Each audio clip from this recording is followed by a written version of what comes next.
কমলিওয়ালা কমলিওয়ালা রাসূল তুমি আমায় দেখা দাও না, আমি আশিক দিওয়ানা। কমলিওয়ালা তুমি আমার পিয়ারা রাসূল, খুঁজি তোমায় সারাক্ষণ। তুমি আমার পিয়ারা রাসূল, খুঁজি তোমায় সারাক্ষণ। শান্ত কর দিদারে তোমার, শান্ত কর দিদারে তোমার, পাগল পারা এই মন। কমলিওয়ালা কমলিওয়ালা রাসূল তুমি আমায় দেখা দাও না, আমি আশিক দিওয়ানা। কমলিওয়ালা বন্দনগরী চট্টগ্রামের প্রাচীনতম আন্দরকিল্লা শাহী জামে মসজিদ মার্কেটের দ্বিতীয় তলায় অবস্থিত আইসিবি প্রোডাকশনস ইসলামিক ক্যাসেট বিতানে আপনাকে স্বাগতম।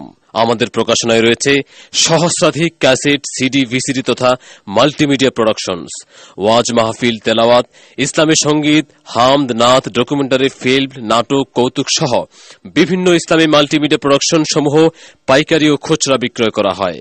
আইসিবি প্রোডাকশন ইসলামিক ক্যাসেট বিতান 49 শাহী জামে মসজিদ মার্কেট, দ্বিতীয় তলা, আন্দরকিল্লা, চট্টগ্রাম। আলহামদুলিল্লাহি নাহমাদুহু ওয়া নাস্তাঈনুহু ওয়া নাস্তাগফিরুহু ওয়া নাউযু বিল্লাহি মিন শুরুরি আনফুসিনা ওয়া মিন সাইয়্যাতি আ'মালিনা। من يهد الله فلا مضل له ومن يضلل فلا هادي له، ونشهد أن لا إله إلا الله وحده لا شريك له، ونشهد أن سيدنا وحبيبنا ومولانا محمدا عبده ورسوله الذي أرسله بالحق بشيرا ونذيرا وداعيا إلى الله بإذنه وسراجا منيرا. وقد قال الله تعالى في كلامه المجيد وفرقانه الحميد: أعوذ بالله من الشيطان الرجيم. بسم الله الرحمن الرحيم. إن الله وملائكته يصلون على النبي يا أيها الذين آمنوا صلوا عليه وسلموا تسليما.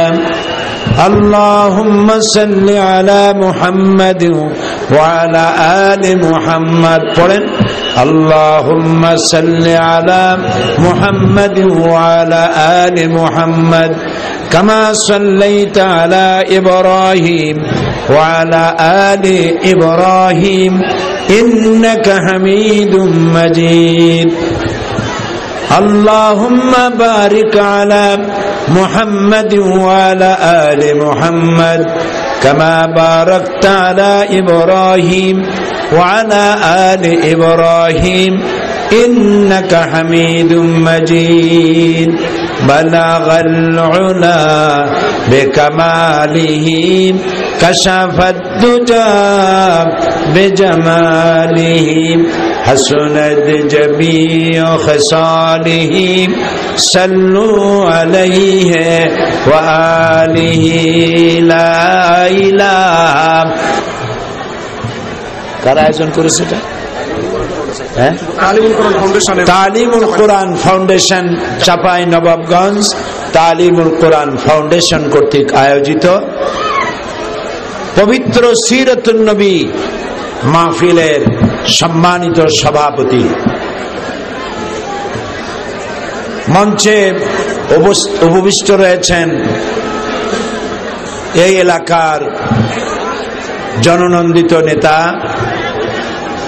সাবেক সংসদ সদস্য জনাব লতিফুর রহমান সাহেব, পৌরসভার সম্মানিত মেয়র, উপস্থিত রয়েছেন রাজশাহীর বিশিষ্ট ইসলামী চিন্তাবিদ, জননেতা,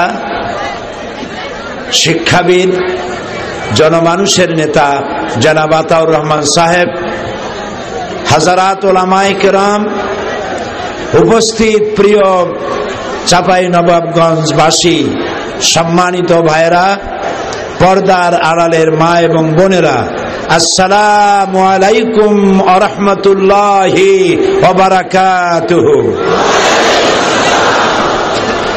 দেখুন আল্লাহ কি বলেন, وقالت النصارى المسيح ابن الله। খ্রিস্টানেরা বলে ঈসা আলাইহিস সালাম আল্লাহর পুত্র, আপনারা বলেন নাউজুবিল্লাহ। আল্লাহ বলছেন আমার কি কোনো বিবি আছে, বাচ্চা হবে কেমনে? আল্লাহর কোনো বিবি আছে? তার কোনো মা বাবা আছে? ছোট্ট একটি সূরার মধ্য দিয়ে আল্লাহ রাব্বুল আলামিন তার তাওহীদের প্রকাশ করেছেন। পড়েন আমার সাথে, কুল হুয়াল্লাহু আহাদ আল্লাহুস সামাদ লাম ইয়ালিদ ওয়া লাম ইউলাদ ওয়া লাম ইয়াকুল লাহু কুফুয়ান আহাদ। আল্লাহ রাব্বুল আলামিন বলেন, নবী আপনি বলুন আল্লাহ এক এবং একক, তিনি বেনিয়াজ, কারো মোকাবেক্ষী তিনি নন, তাকে কেউ জন্ম দেয় নাই, তাকেও কেউ জন্ম দেয় নাই, আকাশ এবং জমিনে আল্লাহর সমকক্ষ কেউ নাই। সুবহানাল্লাহ। তো আল্লাহ রাব্বুল আলামিন তিনি যদি শুধু নবী পাঠাতেন আর কিতাব যদি না পাঠাতেন, খুবই আপনারা কষ্ট করে আসছেন, কথা যদি ভালো করে না শোনেন তাহলে আশা বৃথা হয়ে যাবে, ঠিক না ভাই? খুব কান মন দিয়ে শোনেন। যদি শুধু নবী আসতো, কিতাব আসে নাই, লোকেরা নবীকে খোদা বানায় নিত বা খোদার ছেলে বানাইতো, যেমন বানাইছে খ্রিস্টানেরা ঈসা আলাইহিস সালাম রে আল্লাহর ছেলে। ইহুদিরা কি বললো? وقالت اليهود عزير ابن الله। ইহুদিরা বলল উজাইর হচ্ছে আল্লাহর পুত্র। তাহলে দেখা গেল যে এরা নবীকে আল্লাহর পর্যায়ে নিয়ে যায়, এভাবে সবাই নিয়ে যেত, কিন্তু আল্লাহ তাআলা নবীও পাঠাইছেন, কিতাবও পাঠাইছেন। এখন দেখা যাক, নবী পাঠান নাই, শুধু কিতাব পাঠাইছেন, তাহলে কি হতো? যদি নবী না পাঠাইয়া খালি কিতাব পাঠানো হতো, তাহলে মাঝিহারা তরীর মতো, ক্যাপ্টেন ছাড়া জাহাজের মতো সমুদ্রের উত্তাল ঢেউয়ের মধ্যে হারিয়ে যেত, দূর থেকে আরো দূরে, বহু দূরে, অথবা ঢেউয়ের তরঙ্গ আঘাত সহ্য করতে না পেরে ডুবে চলে যেত মহাসাগরের অতল তলদেশে, ঠিক না? সেই জন্য আল্লাহ নবীও দিলেন, কিতাবও দিলেন, পৃথিবীর মানুষের প্রতি ইহসান করেছেন। সুবহানাল্লাহ। কিতাব বুঝবা না, সেই জন্য নবী দিয়েছে, নবী দিয়া যেন তুমি বোঝো কিতাব আমল করে কেমনে, সেই জন্য দিলাম। এইভাবে করে আল্লাহ তাআলা অসংখ্য নবী পৃথিবীতে পাঠাইছেন। কত নবী পাঠাইছেন সে হিসাব আমরা জানি না। কেউ কেউ বলে 1,24,000, কেউ বলে 2,24,000। এই ব্যবধানটা কি ঠিক হলো? কেউ জিজ্ঞেস করলো, ভাই তোমার বয়স কত? কয় 30 কি 70। 30 কি 31 বললে মানায়, 30 কি 70, এটা একটা কথা হইল। 1,24,000 অথবা 2,24,000। এখন চিন্তা করেন, যদি 1,24,000ই হয়, তাহলে অথবা বলে যারা 2,24,000 বলে, তারা ফাও 1,24,000 উপর ঈমান আনছে। আর যদি 2,24,000 হয়, যদি এর থেকে কম না হয়, তাহলে আপনি বেশি নবীর উপর ঈমান নিয়ে আরো সর্বনাশ করলেন। কথা বুঝতে পেরেছেন? এই জন্য নিরাপদ শব্দ হলো অসংখ্য নবী। আল্লাহ মাত্র 25 জন নবীর নাম নিয়েছেন কোরআন শরীফে। কয়জন নবী? 25 জন। বাকি আল্লাহ তাআলা বলেছেন অনেক নবীর ঘটনা নাম আমি বলেছি, অনেকের ঘটনা বলি নেই, নাম জানাইনি, দরকার নেই। আল্লাহ যা দরকার বোধ করেছেন সেটাই দিয়েছেন। এখন এই আমি বলবো অসংখ্য নবী, এই অসংখ্য নবীর মধ্যে সর্বশেষ এবং সর্বশ্রেষ্ঠ যিনি, তার নাম বিশ্ব নবী মুহাম্মদুর রাসূলুল্লাহ। সবাই বলেন সাল্লাল্লাহু আলাইহি ওয়াসাল্লাম।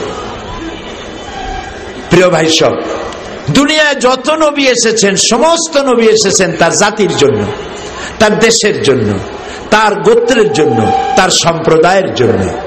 মুহাম্মদ সাল্লাল্লাহু আলাইহি সাল্লাম কোন একটি যুগের জন্য, কোন একটি দেশের জন্য, কোন একটি জাতির জন্য, কোন একটি গোত্রের জন্য, কোন একটি ভাষার জন্য নবী হয়ে আসেন নাই।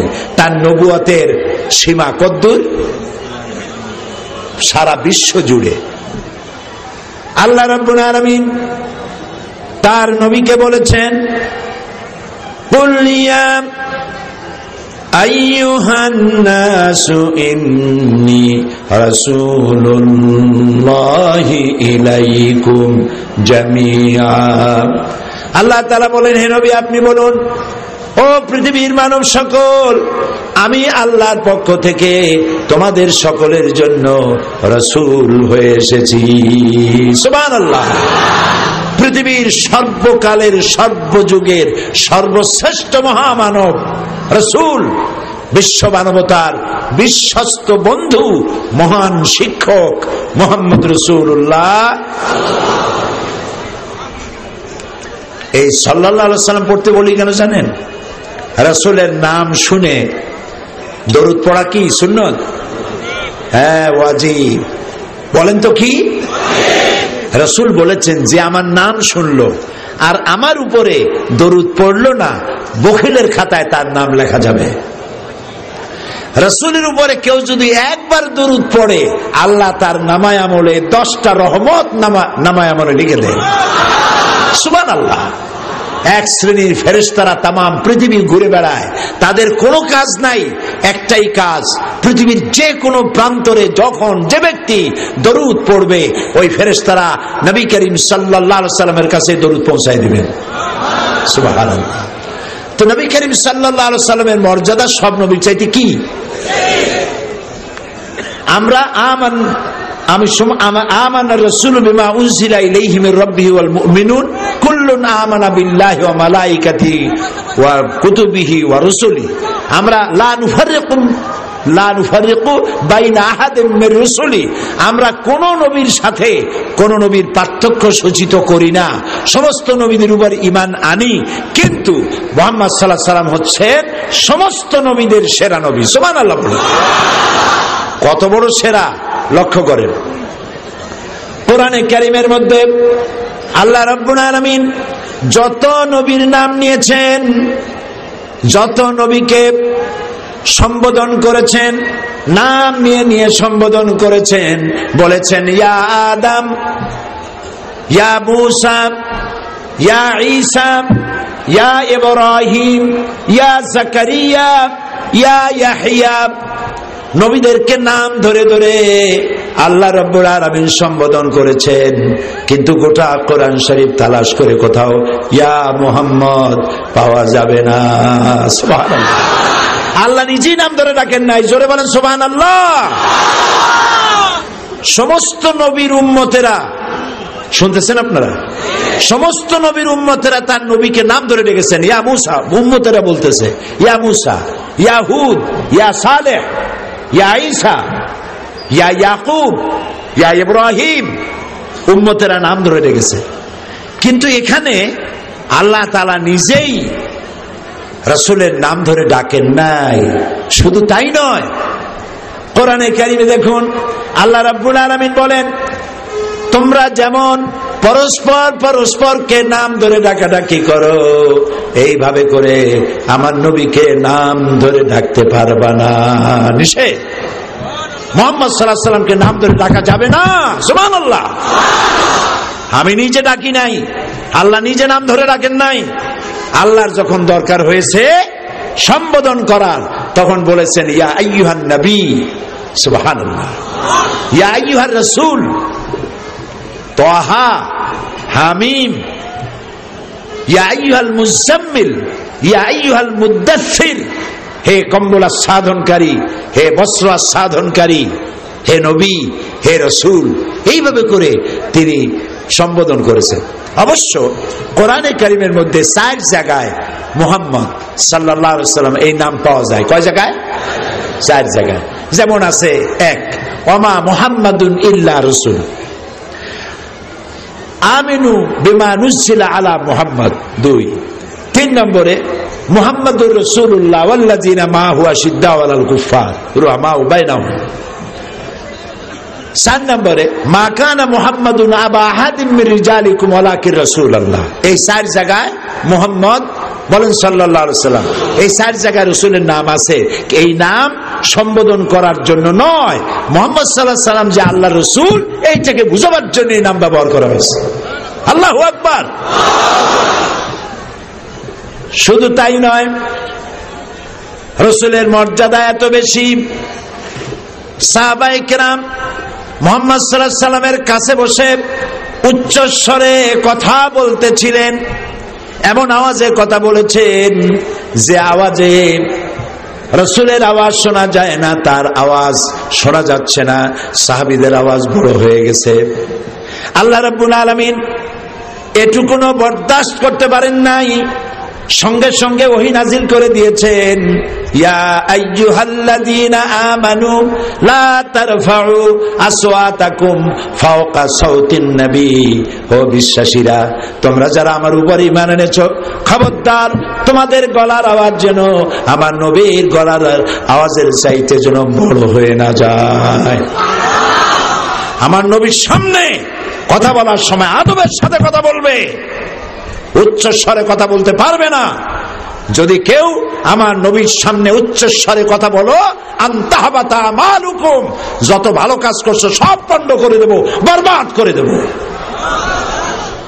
আজও রাসূলের কবরের সামনে সবুজ সাইনবোর্ডে সোনালী অক্ষরে এই আয়াতে কারিমা লেখা আছে। এখনো ওখানে যায় যারা, রাসূলের কবরের পাশে গিয়ে দাঁড়ায়া ফুপায় ফুপায় কান্দে, আওয়াজ করে না, বেয়াদবি হয়ে যাবে, কলিজা ফেটে যায় মহব্বতে, কিন্তু কেউ আওয়াজ করে না। কোথায় দাঁড়াইছি?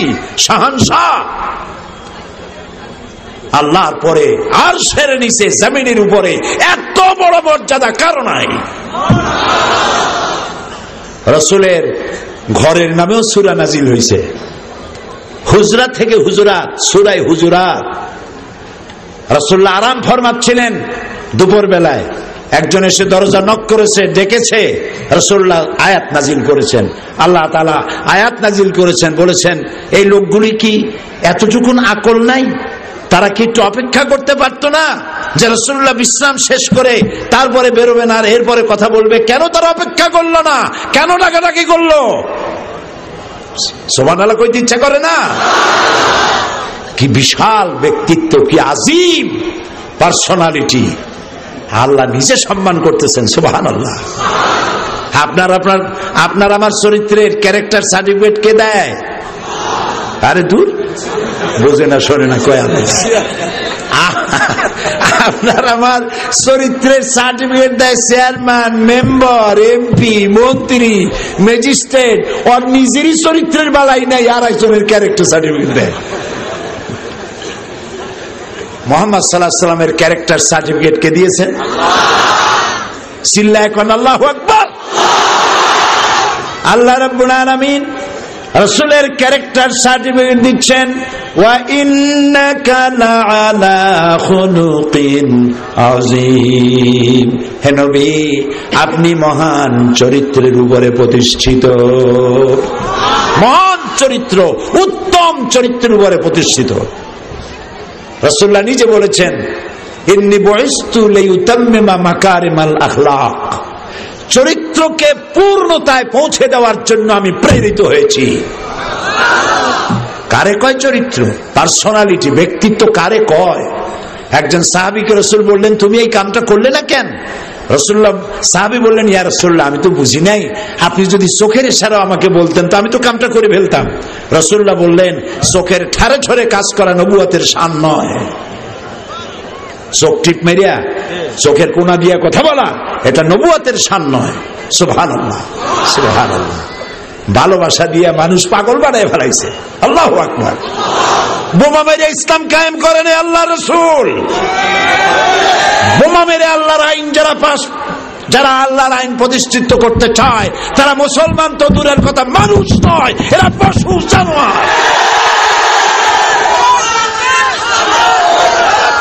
নবী করিম সাল্লাল্লাহু আলাইহি ওয়াসাল্লাম বোমা মেরে তরবারির দ্বারা তিনি ইসলাম প্রতিষ্ঠিত করেন নাই, মানুষ ভালোবাসায় পাগল হয়ে গেছে। সুবহানাল্লাহ। আনাস রাদিয়াল্লাহু তাআলা আনহু 8.5 বছর বয়সে রাসূলের খাদেম হিসেবে আসছে। কয় বছর বয়স? বাচ্চা না? রাসূলুল্লাহ বলছেন, আনাস এই জিনিসটা নিয়ে আসো। হযরত আনাস চলে গেলেন। অনেক সময় হয়ে গেছে, আনাস ফেরে না। নবী করিম সাল্লাল্লাহু আলাইহি ওয়াসাল্লাম চিন্তা করলেন, আনাসরে পাঠাইলাম এই জিনিসটা আনতে, এখনো ফেরে না কেন? কাউকে কিছু না বলে রাসূল নিজেই বেরিয়ে গেলেন হযরত আনাসকে তালাশ করতে। এদিকে হযরত আনাস তিনি রাস্তায় গিয়া ওই জিনিস আনতে গিয়া তিনি দেখছেন বাচ্চারা খেলতেছে, তুমিও তো বাচ্চা। রাসূলের আদেশ ভুলে গেছে, ওই খেলার মধ্যে লিপ্ত হয়ে গেছে। রাসূল হাঁটতে হাঁটতে গিয়ে দেখেন আনাস খেলতেছে, রাসূল দাঁড়ায় আছেন, ডাকতেছেন না, খেলায় ডিস্টার্ব করছেন না। সুবহানাল্লাহ। রাসূল তাকায় আছেন। হযরত আনাস খেলতে খেলতে হঠাৎ চোখ পড়েছে রাসূলের দিকে, কলিজা চলে আসছে এখানে। রাসূল আমাকে আদেশ করেছেন আর আমি খেলা করতেছি। হযরত আনাস বলেন, রাসূলের চোখের উপর আমার যখন চোখ পড়লো, নবী করিম সাল্লাল্লাহু আলাইহি ওয়াসাল্লাম আমার চোখের দিকে তাকায় মুস্কি হেসে দিলেন। রাসূলের সেই মুস্কি হাসির শাসন সারা জীবনে আমি ভুলতে পারি নাই। 10 বছর খেদমতে থেকেছি, একটা দিনের জন্য আমাকে বলে নাই আনাস এটা কেন করেছো অথবা এটা কেন করো নাই। রহমতের নবী। আল্লাহু আকবার। আল্লাহ খুশি হয়ে বলছেন নবীকে, এই যে তায়েফে এত মারা মারলো, আমি তায়েফে গেছি, যেই রাস্তায় রসুলকে মারছে সেই রাস্তা দেখছি। 3 দিনের না খাওয়া নবী বাড়ি বাড়ি গিয়ে দাওয়াত দিয়েছেন, কেউ দাওয়াত কবুল করতে চায় না। সবাই বলে তুমি যদি নবী হবা তো গরিব হইছো কেন?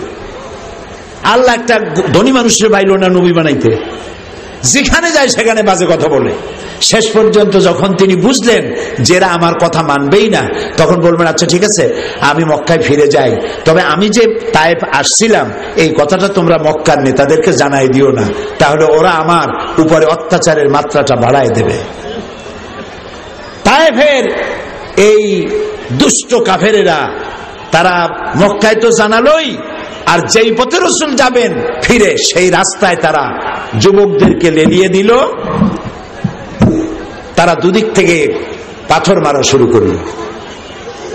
ঘটনা আপনারা জানেন, শুনেছেন ওয়াজের মধ্যে। আর আমি ওই জায়গা দেখছি যেখানে মারা হয়েছে, প্রাণ ভরে কাঁদছি। শুধু 3 জায়গায় মেরেছে। প্রথম বেহুশ হলেন, উঠাইয়া জবরদস্তি করে ঠেলে ঠেলে হাঁটাইছে, আবার মারছে, আবার বেহুশ হয়েছেন, আবার হেঁটেছেন। সর্বশেষ যেখানে একেবারেই অচেতন হয়ে পড়লেন সেখানে রক্ত পড়েছে সব থেকে বেশি।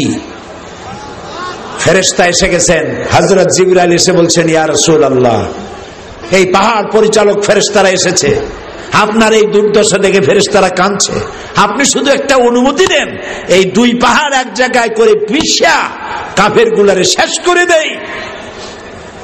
আল্লাহর নবী বলেন আমি যদি তেমন হুকুম করি আর আমার হুকুমে যদি এদেরকে পাথর দিয়া পিষে যদি শেষ করে দেওয়া হয়, একজন মানুষও যদি না বাঁচে, তাহলে কার কানে আমি পৌঁছাবো লা ইলাহা ইল্লাল্লাহু মুহাম্মাদুর রাসূলুল্লাহ।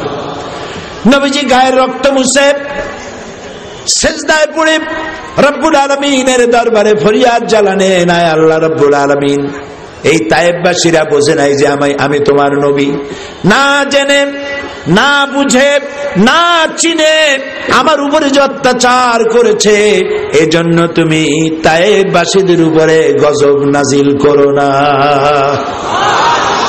আল্লাহ রাব্বুল আলামিন নবীজিকে বললেন, ওয়ামা আরসালনাকা ইল্লা রাহমাতান লিল আলামিন। নবী হে, তাম পৃথিবীর জন্য, গোটা সৃষ্টি জগতের জন্য আপনি আমার রহমত। সুবহানাল্লাহ। আপনি করুণার মূর্ত প্রতীক। তিনি মানুষের কাছে মক্কি জিন্দেগিতে মানুষকে তাওহীদ বুঝাইছেন, রিসালাত বুঝাইছেন, আখিরাত বুঝাইছেন, মানুষের কলিজার মধ্যে ঢুকে গেছেন, মার খেয়েছেন, অত্যাচারিত হয়েছেন, ক্ষুধায় কষ্ট পেয়েছেন, কত কষ্ট করেছেন। জাবালে নূর বিশাল পাহাড়, সেই পাহাড়ে আমি উঠছি যেখানে ওহী নাজিল হয়েছে সর্বপ্রথম। আমি সেই জায়গাটায় ঢুকেছি যেখানে রাসূল গবেষণা করতেন, অর্থাৎ মোরাকাবা করতেন, চিন্তা ভাবনা করতেন এই জাতির বাঁচার পথ কি। আমি ওখানে গিয়ে রাসূলের কথা মনে হওয়ার আগে আমার মনে পড়ল হযরত মা খাদিজার কথা। রাসূল তো পুরুষ মানুষ, তার জন্য এই পাহাড়ে ওঠা স্বাভাবিক ছিল, কিন্তু আমার মা, আমাদের মা খাদিজা আমাদের কি? আমাদের মা, বিশ্ব জননী, প্রত্যেক দিন খাবার নিয়ে গোপনে মানুষের চোখ এড়াইয়া এই খাবার পরিবেশন করতেন। সেই গুহা পর্যন্ত গিয়ে কেমনে আসতেন? আল্লাহর নবী তার খাবার নিয়ে হযরতে খাদিজা পৌঁছে দিতেন। 40 বছর বয়স পূর্ণ হওয়ার পর যখন তিনি ওহী পেলেন, কারে বলে চরিত্র, নবীজি সর্বপ্রথম দিনের দাওয়াত দেওয়ার যখন অর্ডার পেলেন, প্রথম দাওয়াত দিলেন নিজের স্ত্রী হযরত খাদিজা রাদিয়াল্লাহু তাআলা আনহাকে। প্রথম দাওয়াত দিলেন কারে? খাদিজা রাদিয়াল্লাহু তাআলা আনহাকে। সুবহানাল্লাহ। এটা খুব স্বাভাবিক কথা নয়, যেহেতু পুরুষটি কেমন এর উত্তম সার্টিফিকেট দিতে পারে পৌরসভার মেয়র নাকি চেয়ারম্যান, পুলিশ না, স্ত্রীর চাইতে উত্তম সার্টিফিকেট কেউ দিতে পারে না। যত পীর সাহেবরা আসে মুরিদ বানাইতে, জিজ্ঞেস করা দরকার, হুজুর আপনার বউ আপনার মুরিদ হয়েছে কিনা। বাইরে গিয়ে অনেক কিছু বলা যায়, সেরাগুল সালেকিন, মিসবাহুল আরিফিন, কুতুবে দাওরান, সিয়াহে পান্দান, আশেকে পান্দান, সাইয়েদে খানদান, কত কিছু, ওর কোনো শেষ নাই নামের আগে। বউ মুরিদ হয়েছে কিনা, কারণ বউ জানে আপনি ফেরেশতা না শয়তানের খালাতো ভাই, ঠিক কিনা? রাসূল প্রথম দাওয়াত দিলেন স্ত্রী খাদিজার কাছে।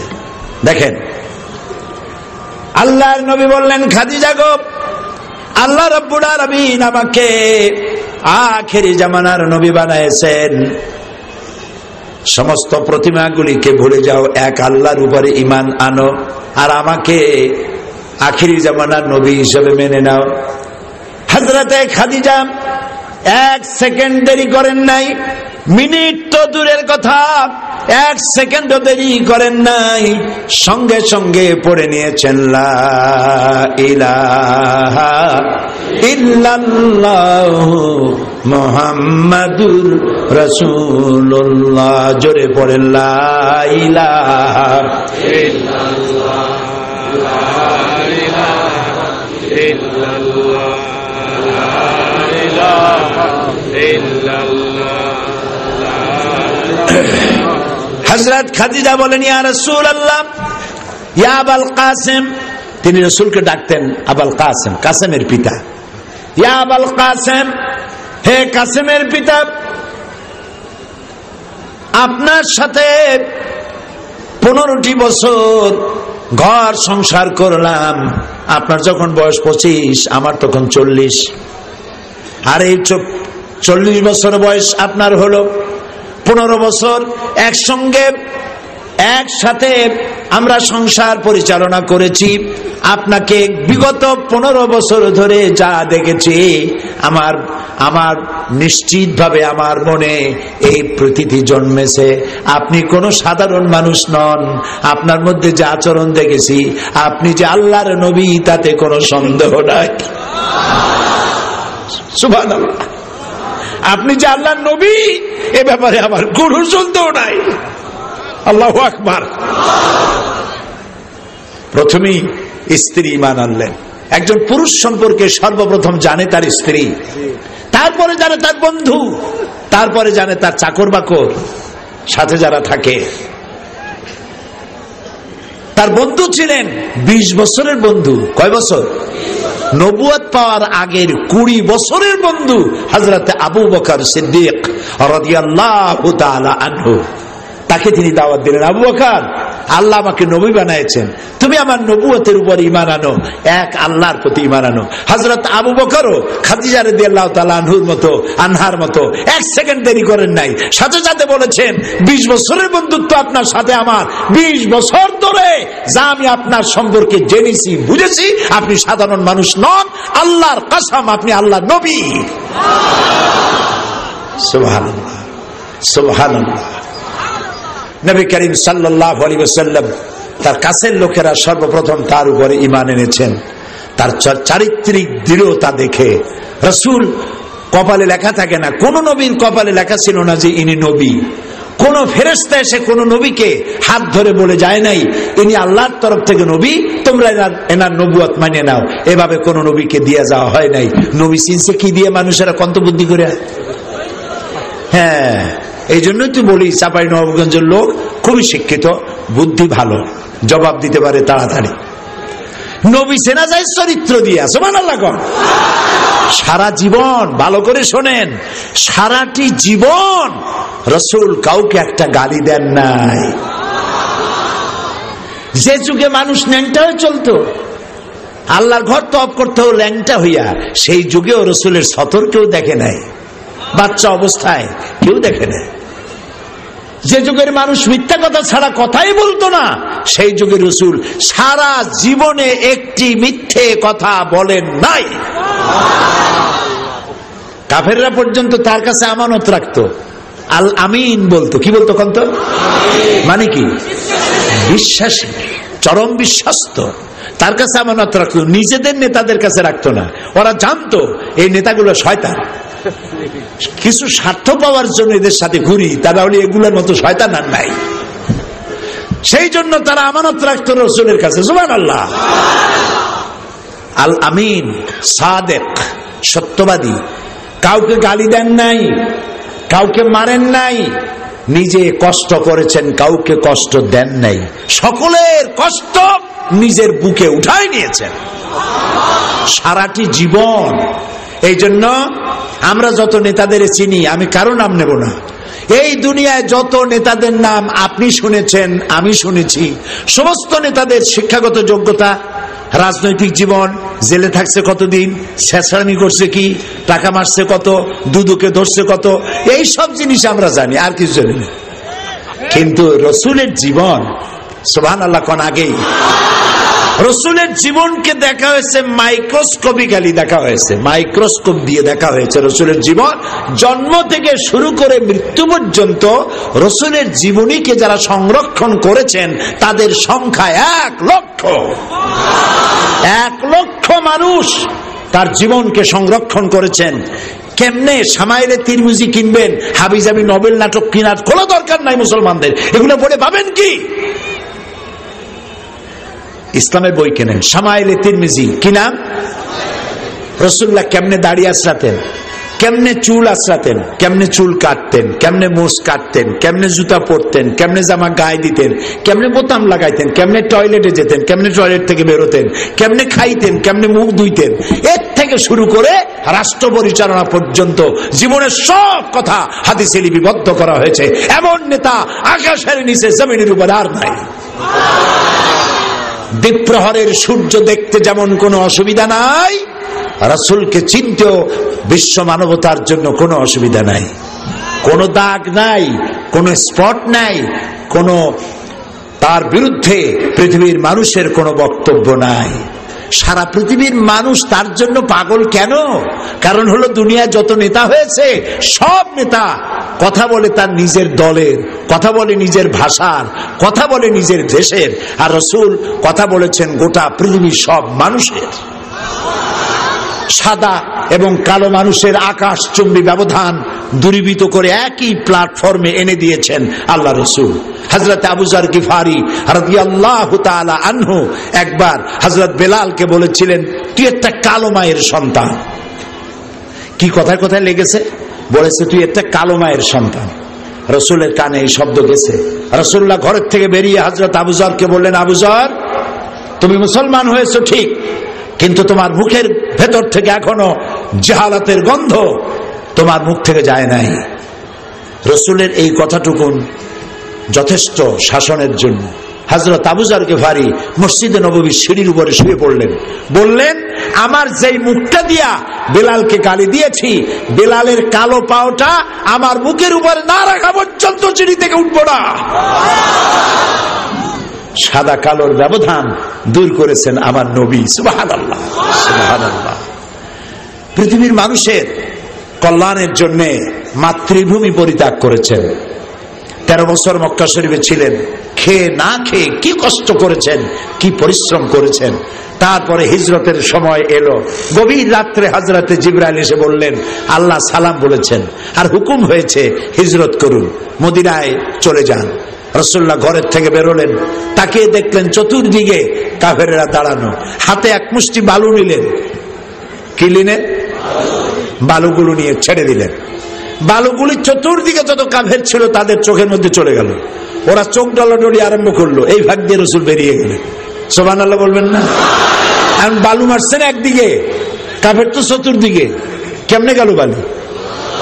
আল্লাহ রাব্বুল আলামিন কোরআনে কারিমে বলে দিয়েছেন, ওয়ামা রামাইতা ইয রামাইতা ওয়ালাকিন্নাল্লাহ রামা।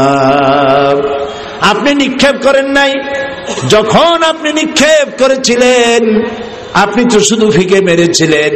সমস্ত কাফেরদের চোখে বালু পৌঁছে দেওয়ার দায়িত্ব আমার কুদরত গ্রহণ করেছিল। রাসূলুল্লাহ বেরিয়ে গেলেন। হযরত আবু বকর রাদিয়াল্লাহু তাআলা আনহু দরজায় গিয়ে নক করলেন। হযরত আবু বকর গভীর রাত্রে লাব্বাইক ওয়া সাদাইক বলে দরজা খুলে দিলেন। রাসূল জিজ্ঞেস করলেন, আবু বকর, এক ডাকে এত রাত্রে তুমি দরজা খুললে, তুমি কি ঘুমাও নাই? হযরত আবু বকর বলেন, ইয়া রাসূলুল্লাহ, আপনি আমাকে সাথে নিয়ে হিজরত করবেন বলে আভাস দিয়েছিলেন, আমি সেই জন্য রাসূল কখন আসে আমার দরজার কাছে দাঁড়ায়া আমাকে ডাকাডাকি করবে আর আমি ঘুমায়ে থাকবো, বেয়াদবি হয়ে যাবে, এইটা মনে করে আপনার ডাক শোনার জন্য এই দরজার সঙ্গে পিঠ লাগাইয়া দাঁড়াইয়া দাঁড়াইয়া ঘুমাচ্ছিলাম। হযরত আবু বকর রাদিয়াল্লাহু তাআলা আনহুকে সঙ্গে করে নিয়ে আল্লাহর নবী মিসফালার পথ দিয়া জাবালে কেদোয়ার উপর দিয়া জাবালে সুরে চলে গেলেন। হজরে রক্ত হয়ে গেল। এগুলি সব ইতিহাস, এখনো দাঁড়িয়ে আছে জাবালে সুর। হযরত আবু বকর বলেন, সূর্য উঠে গেছে, পালাবার পথ নাই, ধরা পড়ে যাব। একটা গুহা দেখে বললেন, এই গুহার মধ্যে চলে যাই। গুহার মধ্যে আশ্রয় নিলেন। পরে কাফেরেরা খুঁজতে খুঁজতে ওই গুহার কাছে যখন এসেছি, হযরত আবু বকর বলছেন, আমরা ধরা পড়ে গেছি, একটু তাকালেই দেখতে পাবে। আল্লাহ নবী বললেন, ভয় পাওয়ার কোনো কারণ নাই। ইয ইয়াকুলু সাহিবিহি লা তাহজান ইন্নাল্লাহা মা'ানা। ও আমার সাথী আবু বকর, ভয় পাইও না, আল্লাহ আমাদের সাথে আছে। আমরা মাইনরিটি নই, আমরাই মেজরিটি। আল্লাহু আকবার। ভয় পাওয়ার কারণ নেই।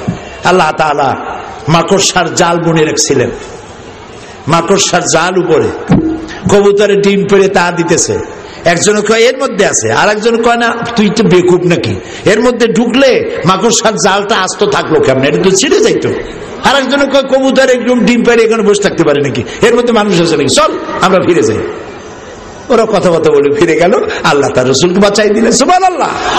আরে কও না জোরে সুবহানাল্লাহ। সে আল্লাহ আছে না এখনো তিনি বাঁচাতে পারেন। সুবহানাল্লাহ সুবহানাল্লাহ। রাসূলুল্লাহ চলে গেলেন মদিনায়। কোথায় গেলেন? মদিনা মুনাওয়ারায় যখন প্রবেশ করলেন, দূরের থেকে লোকেরা দিনের পর দিন অপেক্ষা করতেছেন আল্লাহর নবী আসবেন। অপেক্ষারত সবাই। সর্বপ্রথম এক ইহুদি খেজুর গাছের মাথায় উঠে সে দেখতে পেয়েছে দূর থেকে যেন চাঁদ উদিত হয়েছে। সেই বলল, তোমাদের নবী বোধহয় এসে গেছে। এত সুন্দর চেহারা কোন সাধারণ মানুষের হয় না। আল্লাহ নবী যখন ক্রমান্বয়ে জনসমাগমের কাছের দিকে এসে গেল, মদিনার লোকেরা গেয়ে উঠলেন, তলাআল বাদরু আলাইনা মিন সানিয়াতিল ওয়াদাই ওয়াজাবা শুকরু আলাইনা মাদা লিল্লাহি দাই। তলাআল বাদরু আলাইনা, আমাদের জন্য পূর্ণিমার চাঁদ উদিত হয়েছে। ওয়াজাবা শুকরু আলাইনা, আমাদের জন্য আল্লাহ শুকর আদায় করা ওয়াজিব হয়ে গেছে। রাসূল পৌঁছে গেলেন। মানুষ পাগলের মতো তাকায় আছে। এত সুন্দর চেহারা মানুষের হয় ভাবতেও পারে নাই তারা কোনোদিন, চোখ ফেরাইতে পারে না। হযরতে আয়েশা সিদ্দিকা রাদিয়াল্লাহু তাআলা আনহা বলেছেন, যে সব মেয়ে লোকেরা ইউসুফ আলাইহিস সালামের দেখা তার রূপে মুগ্ধ হয়ে বিমোহিত হয়ে ফল কাটতে গিয়ে নিজেদের হাত কেটে ফেলে দিয়েছিল, সবাই ওই সব মেয়ে লোকেরা যদি আল্লাহর নবী মুহাম্মদ রাসূলুল্লাহ সাল্লাল্লাহু আলাইহি সাল্লামকে দেখতে পেত, তাহলে নিজেদের হাত কাটতে কাটতে কখন যে নিজেদের কলিজা কেটে ফেলে দিত টের পেত না। আল্লাহর নবী জিজ্ঞেস করেন, ওমর কান্দো কেন? হযরত ওমর বলেন, ইয়া রাসূলুল্লাহ, আমি বিশ্ব নবীর ঘর দেখতেছি, ছোট্ট একটি ঘর, আর ঘরের কোনায় পানির পাত্র সরাহি কাত হয়ে পড়ে আছে, তাতে পানি নাই, জগটা কাইট হয়ে পড়ে আছে, আর এক কোনায় 1 কেজি বা আধা কেজি গম বা জব পড়ে আছে। আর রাসূল বিশ্ব নবী 12.5 লক্ষ বর্গ মাইলের প্রেসিডেন্ট যিনি শুয়ে আছেন, খেজুরের পাতা দিয়ে দড়ি বানানো, সেই দড়ি দিয়া বুনানো খাটিয়ার উপরে তোষক নাই, চাদর নাই, বালিশ নাই, হাত ছিল মাথার তলে। রাসূলুল্লাহর পিঠের উপরে দড়িগুলার দাগ কেটে আছে। হযরত ওমর বলেন, আল্লাহ রাসূল, আমি সহ্য করতে পারছি না, আমার কলিজা ছিঁড়ে যাচ্ছে। বিশ্বনবীর পিঠে দড়ির দাগ আমি বরদাস্ত করতে পারছি না। আপনি আমাকে অনুমতি দেন, আমি আপনার জন্য একটা তোষক বানাই নিয়ে আসি। রাসূলুল্লাহ বললেন, ওমর, আমি যদি হুকুম করি, এই ওহদ পাহাড়টাকে যদি বলি, ওহদ পাহাড় তুই আমার জন্য সোনা হয়ে যা, বলার সাথে সাথে ওহদ পাহাড়টা আমার জন্য সোনা হয়ে যাবে। আমি তো দুনিয়ায় শান্তি করতে আসিনি, মানুষের কল্যাণের জন্য এসেছি। আমার হিন্দু ভাইরা, আমার মুসলমান ভাইরা, আমার মা বোনেরা, এই হচ্ছে আমার রাসূল। সারাটা জীবন জনতার জন্য, মানুষের জন্য উৎসর্গ করে দিয়েছিলেন, নিজে আরাম করেন নাই। হাদিস পড়ো, হযরত আয়েশা বলেছেন, দুঃখ করে বলেছেন, আমার কাছে এমন একটা জামা রাসূলুল্লাহর ছিল না যা আমি ভাঁজ করে রাখবো, আর রাসূলুল্লাহ কোন অনুষ্ঠানে যাওয়ার সময় এই সুন্দর জামাটা গায়ে দিয়ে যাবেন, এরকম একটা জামা ছিল না।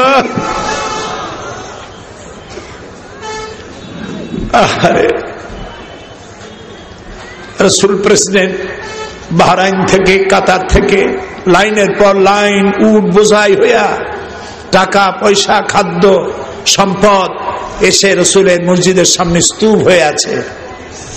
ফজর পড়ে রাসূলুল্লাহ দেখলেন এত সব সম্পদ। সকালবেলায় ফজরের নামাজ পড়ে দেওয়া আরম্ভ করলেন, গরিবদের ডাকলেন, দেওয়া শুরু করলেন, দিতে দিতে জোহর হয়ে গেছে। জোহর পড়ে আবার বসলেন, আবার দিলেন টাকা পয়সা, তারপরে খাদ্যাদি সমানে দিতে থাকলেন, দিতে দিতে আসর হয়ে গেল। আসরের সময় রাসূল যখন উঠলেন, যাই কাপড় চোপড় ঝাড়া দিলেন, জায়নামাজটা ঝাড়া দিলেন, মনে হলো কিছু ময়লা টয়লা রাখছিল, ঝেড়ে ফেলে দিলেন। ক্লান্ত শ্রান্ত ক্ষুধার্ত নবী হযরত আয়েশার ঘরে প্রবেশ করে বলছেন, আয়েশা, আজকে খুব পরিশ্রম হয়েছে, খাবার কি কিছু আছে ঘরে? হযরত আয়েশা বলছেন, ইয়া রাসূলুল্লাহ, আল্লাহর কসম, আয়েশার ঘরে পানি ছাড়া কোনো খাবার নাই। এই হলো আপনার আমার রাসূল।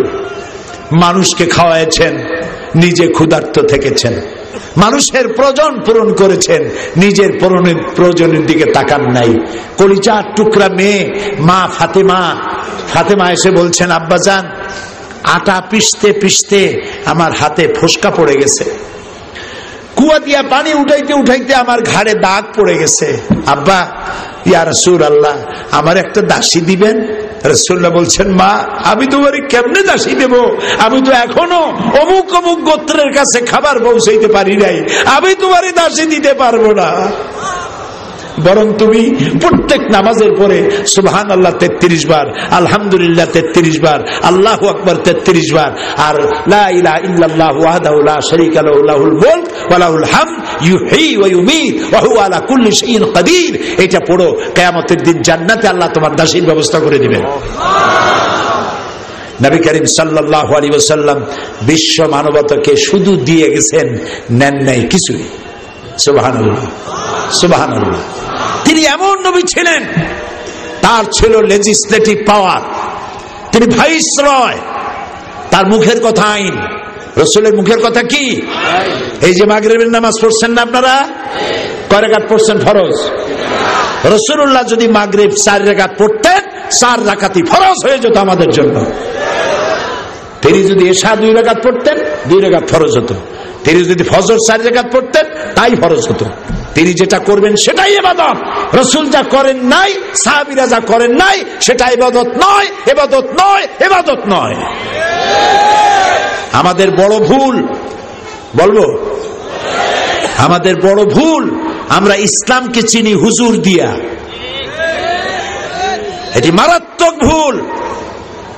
আমার উল্টা হওয়া উচিত ছিল, হুজুরকে চিনবো ইসলাম দিয়া। উনি নিজে ইসলাম অনুযায়ী চলেন কিনা, কোরআন এবং হাদিস অনুযায়ী চলেন কিনা, সেটা করি নাই। হুজুর কি বলে সেইটাকে ইসলাম মনে করেছি। এই জন্য ইসলামকে জানার জন্য সব থেকে নির্ভরযোগ্য যে কিতাব, নির্ভুল যে কিতাব, তার নাম কোরআন মাজিদ। তার নাম কি? চিল্লায় বলো। সেই কোরআন আর রাসূল, রাসূলের চরিত্র সম্পর্কে মা আয়েশাকে জিজ্ঞেস করা হয়েছে, মা, রাসূলুল্লাহর চরিত্র কেমন? রাসূলুল্লাহ বলেছেন, কোরআন পড়ো নাই? কোরআন তো পড়েছি। কোরআন যদি পড়ে থাকো, তাহলে আমার কাছে রাসূলের চরিত্র জানতে কেন এসেছো? যেটা 30 পারা কোরআন, সেটাই রাসূলের 23 বছরের নবুয়তের জীবন।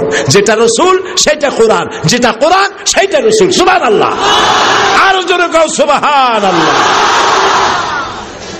নবী করিম সাল্লাল্লাহু আলাইহি ওয়াসাল্লামের মুখের কথা আইন। যদি কোনো ব্যাপারে তিনি বলেন হ্যাঁ, হালাল, সুবহানাল্লাহ কইতে ইচ্ছে করে না? যদি বলেন হ্যাঁ, হালাল, যদি বলেন না, হারাম। এই জন্য রসুলের কথা মানা, আমরা রসুলকে বুঝি নাই, যার জন্য লোকেরা বলে রসুলের কথা মানা সুন্নত। এটি মারাত্মক ভুল। রসুলের কথা মানা সুন্নত নয়। মাতাকুমুর রাসূল ফাখুযুহু ওয়া মা নাহাকুম আনহু ফান্তাহু। রাসূল যা আদেশ করেছেন, যা আনয়ন করেছেন, যা বলেছেন সেটা গ্রহণ করো, যা নিষেধ করেছেন বিরত থাকো। আল্লাহর কথা অনুযায়ী রাসূলের কথা মানা ফরজ। নবী করিম সাল্লাল্লাহু আলাইহি ওয়াসাল্লাম তিনি হ্যাঁ বললে হালাল হয়, না বললে, শুধু তাই নয়, হ্যাঁ বললে হালাল হয়ে যায়, না বললে হারাম হয়ে যায়। আঙ্গুল উঁচু করলে চাঁদ 2 টুকরা হয়ে যায়। পাও যদি উঁচা করেন, আল্লাহর আরশে চলে যান। কোন ব্যাপারে যদি আল্লাহর কাছে কিছু বলার দরকার হয়, হাত উঠানো লাগে না, মুখ খোলা লাগে না, মনে মনে ইরাদা হতে দেরি আছে, মঞ্জুর হতে দেরি নাই।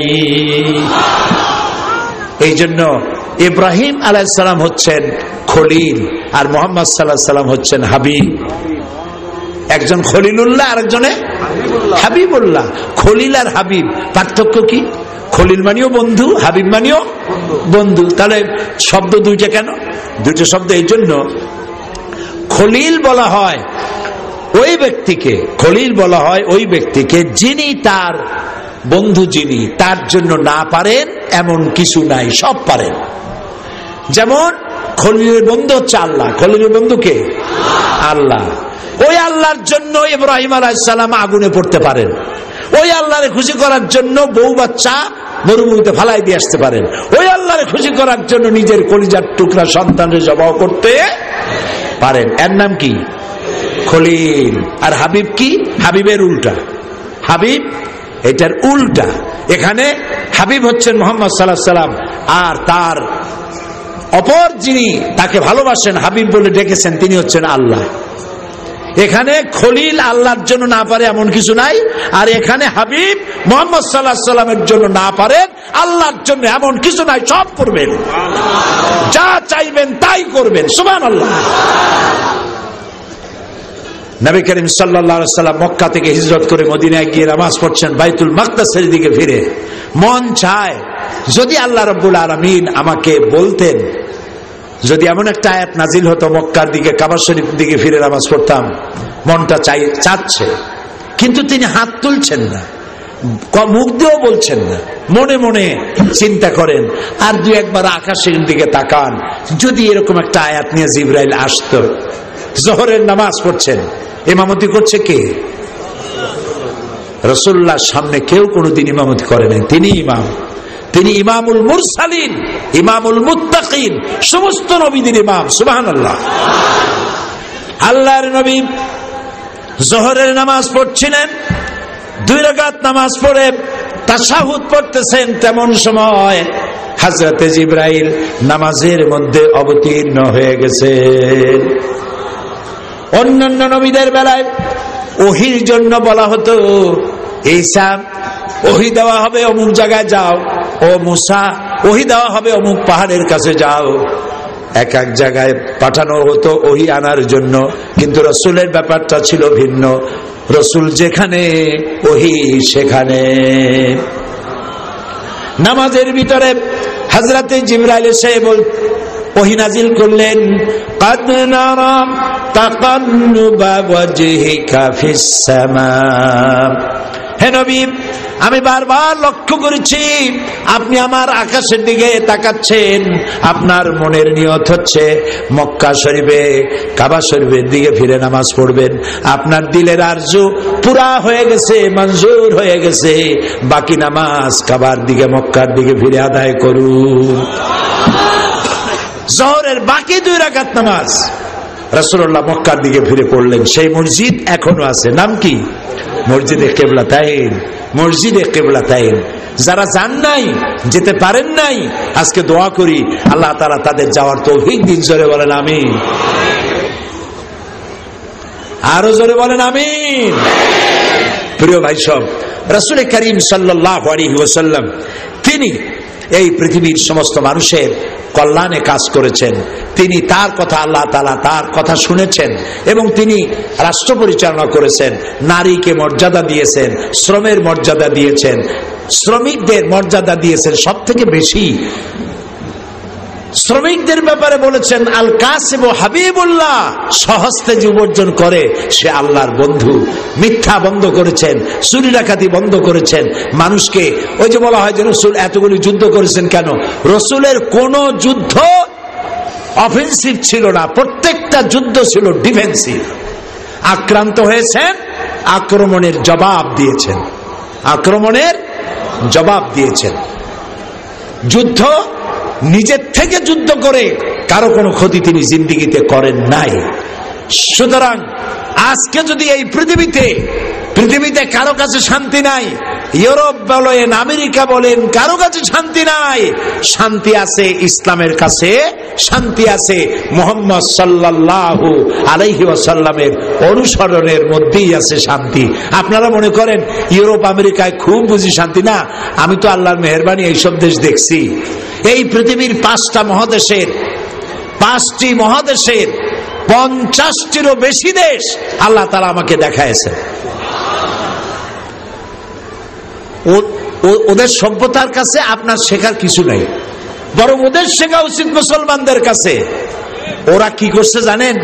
ব্রিটিশ পার্লামেন্টে, তারপরে আমেরিকান পার্লামেন্টে আইন পাশ করেছে, পুরুষ পুরুষকে বিয়ে করবে, মেয়ে লোক মেয়ে লোকের বিয়ে করবে। নাউজুবিল্লাহ মিন যালিক। আমাদের দেশে কুত্তায় ওই কাম করে না, করে নাকি? বিবাহ করবে বিপরীত জেন্ডার, বিপরীত লিঙ্গের কাউকে। পশু জগতেও তাই, আর মানুষ জগতেও তাই। কিন্তু ওখানে আইন পাশ করেছে তারা, এবং এরা নাকে ফুল লাগায়, কানে দুল পরে, তারপরে ঠোঁটে রিং পরে, জিহ্বার মধ্যেও রিং পরে 4-5টা দেখছি। আমি চিন্তা করছি এরা ভাত খাই কেমন, কি শয়তান চিন্তা করে। মাথার চুলগুলোতে রং মেখা তাল পাতার শিঙের মতো খাড়া করে দেয় এরকম, পিছনে চুল ছোট ছোট করে কেটে ওইখানে বাড়ির নম্বর, হাউস নম্বর, রোড নম্বর, টেলিফোন নম্বর লিখে রাখে মাথার পিছনে।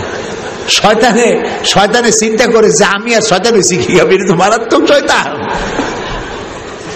বাপে তার ছেলেকে, এগুলো আমার চোখে দেখা, আন্দাজে বলি না। মা সন্তানকে পুশ চেয়ারে করে ঠেলে, পুশ চেয়ার আছে না, রাস্তা রাস্তা ঠেলে মার্কেটিং করার সময়। কুত্তার বাচ্চাটা থাকে কোলে, আর নিজের ছেলে ঠেলে নিয়ে যায়। বুকের দুধ খাওয়ায় না, ফিডার খাওয়ায়, আর বাচ্চারা ঠেলে, কুত্তাটা রাখে কোলে। এই বাচ্চা বড় হইয়া এই মায়ের কেমনি ভালোবাসবে? ছেলে বড় হইল আন্দাজে কয়টি তুমি দেখছো নাকি? এই ছেলে বড় হইয়া তারপরে একটা গার্লফ্রেন্ড নিয়ে চলে গেল কোথাও, আবার মেয়ে বড় হয়ে বয়ফ্রেন্ড নিয়ে চলে গেল কোথাও। এদিকে মা বাপ বুড়ো হয়ে গেছে, এই বুড়া বুড়ি যাবে কই? ওদের জন্য গভর্নমেন্ট তৈরি করছে ওল্ড পিপলস সেন্টার। আমি ওইটার নাম রাখছি বুড়া বুড়ির এতিমখানা। বুড়া বুড়ি ওইখানে পড়ে থাকে, দুধ মদ আর পত্রিকা দরজার সামনে থুয়ে যায় পুলিশে, ওইটা খুলে গভর্নমেন্ট খাওয়ায়। ওইটা নিয়ে তারা ভিতরে নিয়ে যায়। যেদিন দেখে 3-4 দিনের খবরের কাগজ, মদ আর দুধের বোতল পড়ে আছে, ভিতরে নেয় না, তখন মনে করে কি হয়েছে, দরজা খুলে দেখে মরে পড়ে রয়েছে, কাছে ছেলেও নাই মেয়েও নাই। এই হলো তাদের জীবন। আরো শুনবেন, আমি যে বাড়ি থাকি লন্ডনে, ইস্ট লন্ডন, ওর সামনেই খ্রিস্টান এক বাড়ি। রাত্রে পুলিশ আসছে, সকালবেলা জিজ্ঞেস করলাম ওই বাড়ি পুলিশ আসছে কেন? ঘটনা শুনলাম স্বামী স্ত্রী ঝগড়া হয়েছে। ঝগড়া কি নিয়ে? স্ত্রী বলছে যে আমার বয়ফ্রেন্ডের সঙ্গে আজকে ডেটিং হয়েছে, আমার বয়ফ্রেন্ড আজকে রাত্রে আমার কাছে থাকবে, তুমি পাশে কোনো বন্ধুর ফ্ল্যাটে যাও। স্বামীরে বলতেছে। স্বামী কয় যে একটা কথা হইলো, কয় কেন কথা হবে না, এটা আমার রাইট। এই দুজনে ঝগড়া বাঁধছে, আর ঝগড়ায় কেউ কম যায় না।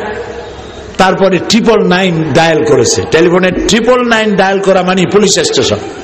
পুলিশকে কমপ্লেন করেছে, পুলিশ গাড়ি নিয়ে ভ্যাঁ ভোঁ করে বাজাতে চলে আসছে বাড়িতে। কয়েক মিনিট সময়ও লাগে না। পুলিশ জিজ্ঞেস করেছে কি?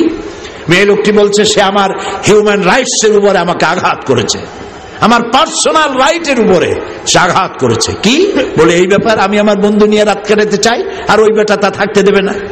পুলিশ কয় যে বেটা, তোর বউ একটা বয়ফ্রেন্ড নিয়ে কেন 15টা নিয়ে থাকবে, তাতে তোর কি? ভাইয়া গেট আউট।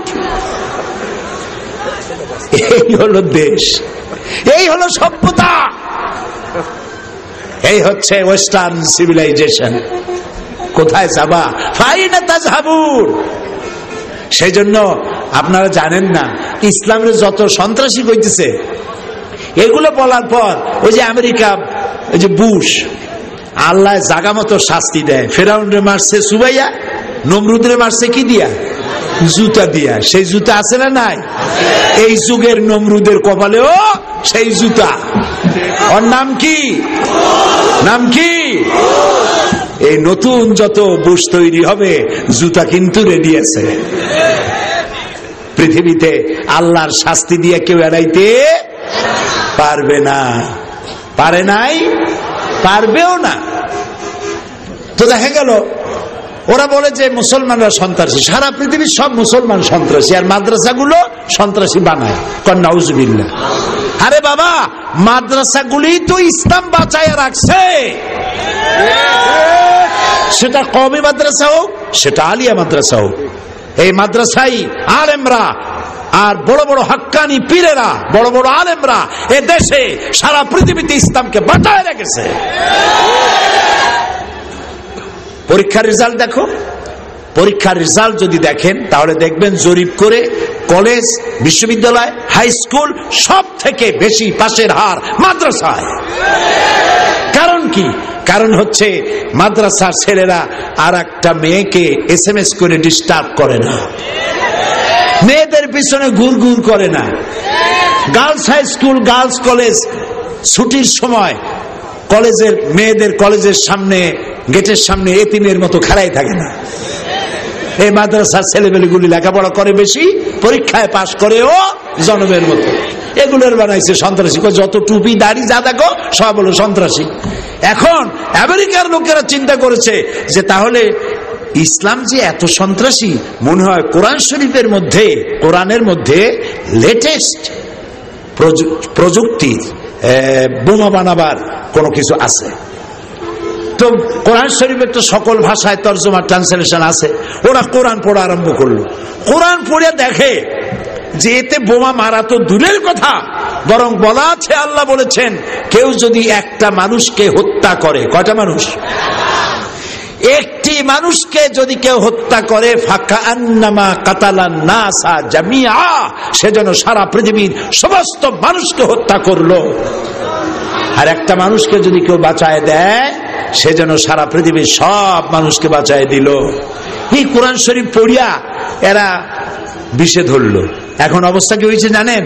এখন অবস্থা হলো প্রত্যেক বছর আমেরিকায় 25 থেকে 30 হাজার খ্রিস্টান ইসলাম কবুল করতেছে, মসজিদের সংখ্যা বাড়তেছে। বুশেদের হুশ নষ্ট হয়েছে এই জন্য। গ্রেট ব্রিটেন মসজিদ ছিল একটা, ওয়াকিং মসজিদ। আজ থেকে 150 বছর আগে একটা মাত্র মসজিদ ছিল। সেই গ্রেট ব্রিটেনে এখন মসজিদের সংখ্যা 8500। যাবা কই? আল্লামা ইকবাল বলেন, মাগরিবি কি ওয়াদিयों में गूंजी अदा हमारी, मगरिबी की वादियों में गूंजी अदा हमारी, थम था न था किसी से सैल रवा हमारा। প্রাচ্য এবং প্রতীচ্যের পাহাড়ে পর্বতে, সমুদ্রের তরঙ্গমালায়, ইথারে বাতাসে, অক্সিজেনে সর্বত্র ছড়িয়ে পড়বে আশহাদু আন্না মুহাম্মাদার রাসূলুল্লাহ। আমার আজানের আওয়াজকে ঠকিয়ে দিতে পারে এমন ক্ষমতা পৃথিবীতে কারো নাই। সারা দুনিয়া জুড়ে আজ শান্তি কোথাও নাই, ইউরোপে নাই, আমেরিকায় নাই, কোথাও নাই। শান্তি যদি থাকে ইসলামের কাছে আছে। কোথায় আছে?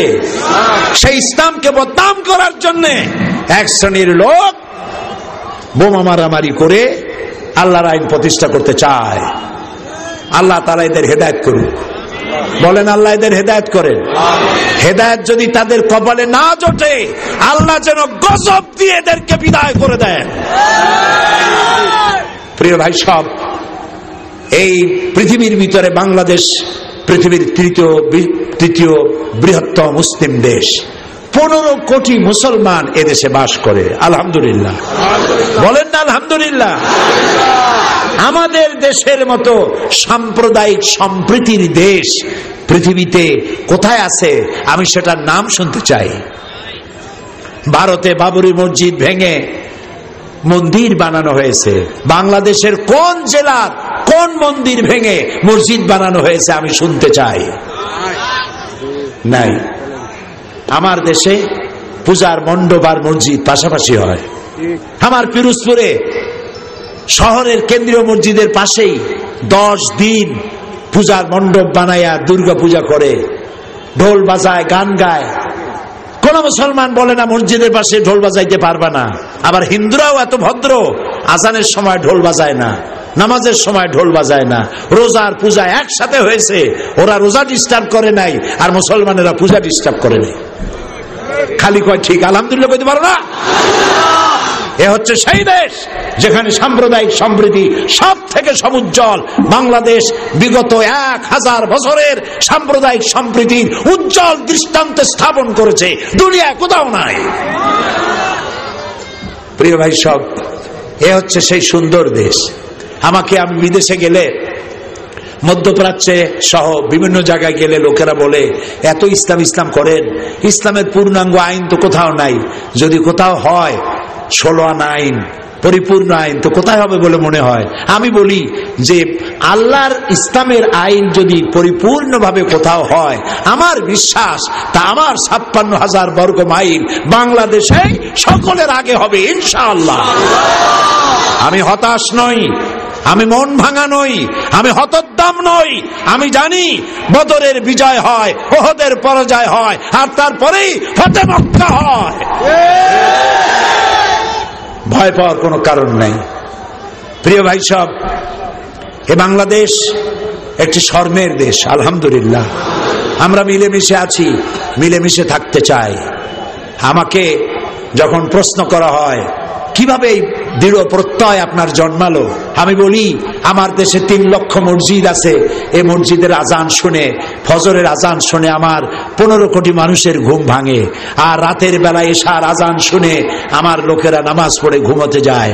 আমার চাষিরা ফজরের নামাজ পড়ে, নিরন্ন চাষি, ঘরে খাবার নাই, পরোটা নাই, কালাইয়ের বড় বড় রুটিও বানাবার তাদের তৌফিক নাই।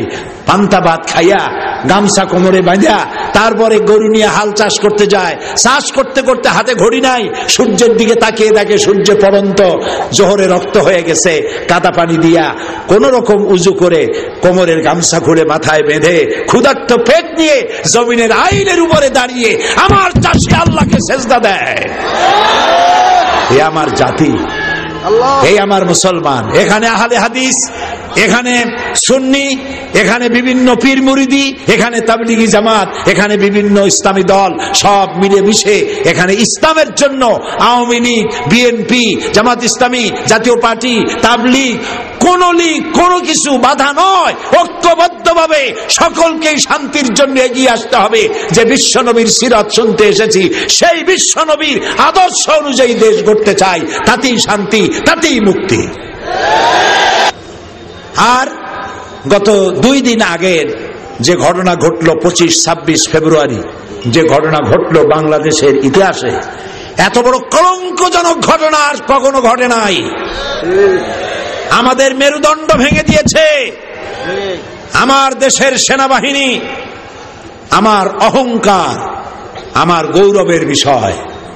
স্বাধীনতার সার্বভৌমত্বের অতন্দ্র প্রহরী, স্বাধীনতা যুদ্ধে বিশাল অবদান সেনাবাহিনীর এবং দেশ প্রেমের প্রত্যেকটি প্রশ্নে উত্তীর্ণ সেনাবাহিনী বিদেশে যেখানে গেছে সেখান থেকে কুড়িয়ে এনেছে বাংলাদেশের জন্য ভাব মর্যাদা। আমার সেই সেনাবাহিনীর ব্রিগেডিয়ার, জেনারেল, কর্নেল, ক্যাপ্টেন, এত অফিসার মারা গেল। পৃথিবীতে কোন যুদ্ধে, পৃথিবীর ইতিহাস বলে না, পৃথিবীর কোন যুদ্ধে এত অফিসার মারা গেছে ইতিহাস নাই। বাংলাদেশের অপূরণীয় ক্ষতি হয়ে গেল। বিডিআর আমার দেশের সীমান্ত পাহারা দেয়, বুকের রক্ত দিয়া, জীবনটা দিয়ে পাহারা দেয়। পাখির মতো প্রতিবেশী দেশের গুলি খাইয়া মরে যায়, তারপরেও সীমান্ত প্রহরায়রত বিডিআর। আমার এই শক্তিকে খর্ব করতে এলো যারা, কারা ষড়যন্ত্র করলো, কারা মারলো দিবালোকে দিনের বেলায় গুলি করে, এইভাবে নির্বিবাদে গুলি করে পালায় গেল। অপরিচিত গাড়ি নিয়ে ঢুকলো। পত্রপত্রিকায় দেখলাম, হতবাক হলো 15 কোটি মানুষ, বিস্ময়, হতবাক, বিমূঢ়, শোকাহত গোটা জাতি। আজ কি জবাব দেওয়া যাবে ওই সব অফিসারদের স্ত্রীদের, যেসব অফিসারের স্ত্রীগুলি বিধবা হয়ে গেল? মাত্র 2 মাস 3 মাস আগে বিয়ে হয়েছে, সে বউটাও বিধবা হলো। বাংলাদেশের ইন্সপেক্টর জেনারেল অফ পুলিশ, তার মেয়ের বিয়ে হলো, সে অফিসারটাও মারা গেল। মাত্র 2 মাস আগে বিয়ে হয়েছিল। 2 মাসের বিধবা মেয়েকে দেখে কি করে সে সামলাচ্ছে? যার বাপের বুকের ধন, যার মায়ের নারী ছেঁড়া সন্তান ব্রিগেডিয়ার ক্যাপ্টেন বানাতে, এক একটা ক্যাপ্টেন ব্রিগেডিয়ার জেনারেল বানাতে বাংলাদেশ সরকারের খরচ হয় কোটি টাকা, বছরের পর বছর যায়। এতগুলি অফিসার বানাতে অন্তত আরো 2 যুগ লাগবে। কারা করলো? আল্লাহ, আজকে বিশাল সিরাতুন নবী ময়দান থেকে তোমার দরবারে ফরিয়াদ করি, আমার এত বড় ক্ষতি যারা করলো সেই দুশমনদেরকে গোটা জাতির সামনে ল্যাংটা বানায় দাও, গোটা জাতির সামনে উলঙ্গ করে দাও, প্রচন্ড শাস্তি গজব দিয়া লানত দিয়া ধ্বংস করে দাও। আর একটি বই, একটা প্রশ্ন এসেছে এই যুদ্ধ অপরাধ সম্পর্কে জানার জন্য, প্রশ্ন করেছে, বলছে যে সেখানে নাকি আমার নামও আছে। তো আমি তো সেই ব্যক্তি 1997 সনে বর্তমান প্রধানমন্ত্রী যিনি, উনি তখন প্রধানমন্ত্রী ছিলেন, ওনার উপস্থিতিতে আমি বলেছি 1971 সনের কোন কাদা আমার গায়ে লাগে নাই। 1974 সন পর্যন্ত বাংলাদেশের কোন রাজনৈতিক দলের নেতা বা কর্মী আমি ছিলাম না। আমি চ্যালেঞ্জ করেছি, ওই চ্যালেঞ্জ পার্লামেন্টে রেকর্ড হয়ে আছে। লতিফুর রহমান সাহেব জানেন, আমার ভাই, উনি জানেন পার্লামেন্টে যে যা বলে তা রেকর্ড হয়, বই হয়, সংসদের বিতর্ক, এই বইয়ের নাম, ওই বইয়ের মধ্যে আমার এই চ্যালেঞ্জ লেখা আছে। আমি বলেছি যে ব্যক্তি আমাকে এই ধরনের গালি দিবে, আমাকে স্বাধীনতা বিরোধী হাবিজাবি বলবে, আমি তা প্রমাণ করতে না পারলে 10 কোটি টাকার মানহানি মামলা দায়ের করব। আমি জনকণ্ঠ পত্রিকা আমার বিরুদ্ধে ওই কথা লেখার পর আমি ওই পত্রিকার বিরুদ্ধে 10 কোটি টাকার মানহানি মামলা দায়ের করেছি, মামলা এখনো বিচারাধীন। এরপরে যুদ্ধাপরাধী বলা হয়েছে। ঢাকায় বসে কেউ যুদ্ধাপরাধী বললে তো হবে না, বলতে হবে আমার এলাকার মুক্তিযোদ্ধাদের, তারা আমারে দেখছে যে আমি কি করছি, ঠিক না? পিরোজপুরের মুক্তিযোদ্ধারা বই লিখেছে আমার ব্যাপারে, বইয়ের নাম একটি গোয়ে বলছি ও মিথ্যাচার ও সাইদি প্রসঙ্গ প্রেক্ষিত মুক্তিযুদ্ধ 1971, বাংলাদেশের পতাকা খচিত এই বইটি। আল্লাহুম্মা আমিন। ربنا ظلمنا أنفسنا وإن لم تغفر لنا وترحمنا لنكونن من الخاسرين ربنا فاغفر لنا ذنوبنا وكفر عنا سيئاتنا وتوفنا مع الأبرار আয় আল্লাহ রাব্বুল আলামিন, লাখো জনতা নারী আর পুরুষ সিরাতুন নবী মাহফিলে দীর্ঘক্ষণ কোরআন হাদিসের কথা শুনে গুনার বোঝা মাথায় নিয়ে তোমার দরবারে হাত তুলেছি। আল্লাহ তাআলা মেহেরবানি করে আমাদের জিন্দেগীর গুনাহ মাফ করে দাও রব্বুল আলামিন।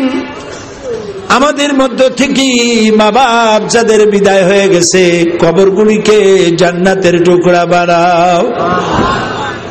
রব্বির হামহুমা কামা রব্বায়ানি সগীরা, সবাই পড়েন রব্বির হামহুমা কামা রব্বায়ানি সগীরা। আবার পড়েন রব্বির হামহুমা কামা রব্বায়ানি সগীরা। আয় আল্লাহ, আমাদের মা বাপ যারা বার্ধক্যে উপনীত হয়েছেন, বিছানায় পড়ে আছে, আল্লাহ হায়াত থাকলে সুস্থ রাখো, হায়াত না থাকলে ঈমানের সাথে তোমার দরবারে উঠায় নাও। বিছানায় ফালাইয়া আমাদের বুড়া মা বাপকে কষ্ট দিও না রব্বুল আলামিন।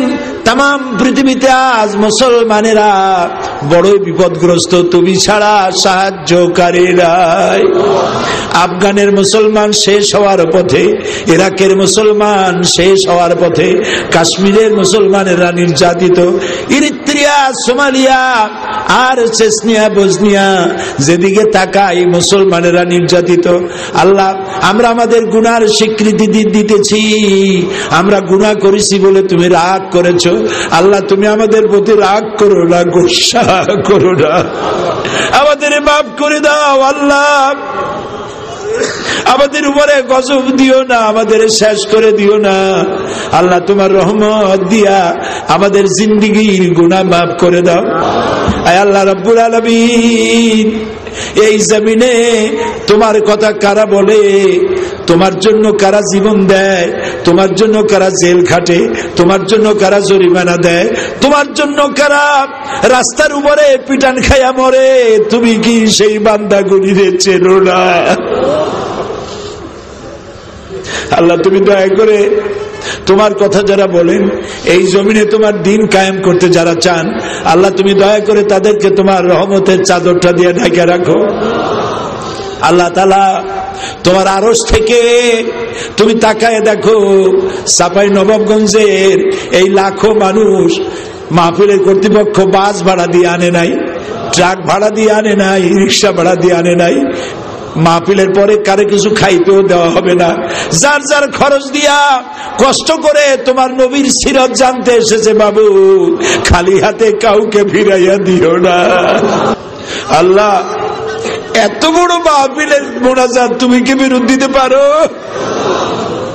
তুমি বলেছো আকালা রব্বুকুম উদউনি আস্তাজিব লাকুম, তুমি বলেছো তোমার রবকে তোমরা ডাকো আমি সাড়া দেব।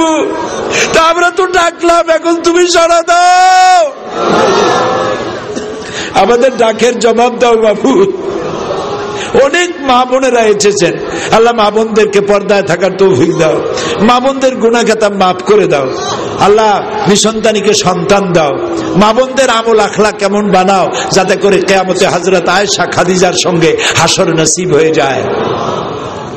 আল্লাহ তাআলা এই দেশে হিন্দু মুসলমান উপজাতীয় সবাই মিলেমিশে থাকার তৌফিক দাও। আল্লাহ তাআলা এই 25-26 তারিখে মাত্র কয়েক ঘন্টার মধ্যে, 36 ঘন্টার মধ্যে যে হাসর হয়ে গেল পিলখানায়, আল্লাহ যে সব বউগুলো বিধবা হয়ে গেছে, তুমি তাদেরকে আশ্রয় দাও, সান্ত্বনা দাও। যে সব বাচ্চাগুলি এতিম হয়ে গেছে, বাপ হারাইছে, তাদেরকে তুমি সাহারা দাও। যে সব মা বাপ তার কলিজার টুকরো সন্তান হারাইছে, আল্লাহ তুমি দয়া করে তাদেরকে ধৈর্য ধরার তৌফিক দাও। আমাদের দেশের, আমাদের জাতির এই অপূরণীয় ক্ষতি আল্লাহ তুমি পূরণ করে দাও। বাবু, আমার দেশের সেনাবাহিনী, বিডিআর, আনসার, পুলিশ, র্যাব একই মায়ের পেটের ভাইয়ের মতো আল্লাহ তুমি গড়ে তোলো। আবার এই অভাব পূর্ণ করে দাও। আমাদের সীমান্ত অরক্ষিত যেন থাকে না। আমরা এমনি গরিব ছোট্ট দেশ, আল্লাহ শকুনেরা লুটপাট করার জন্য চতুর্দিক থেকে তারা জিহ্বা বিস্তার করেছে। আল্লাহ তুমি দয়া করে আমাদের দেশটারে হেফাজত করো।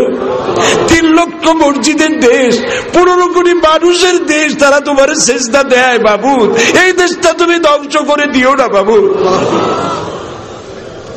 আল্লাহ তাআলা যা চাইতে পারলাম না, তোমার রসুল তোমার কাছে যা যা চেয়েছেন আমাদের সেগুলো দাও। তোমার রসুল যেসব জিনিস থেকে তোমার কাছে পানাহ চেয়েছে আমাদেরকে সেসব বিষয়ে পানাহ দাও।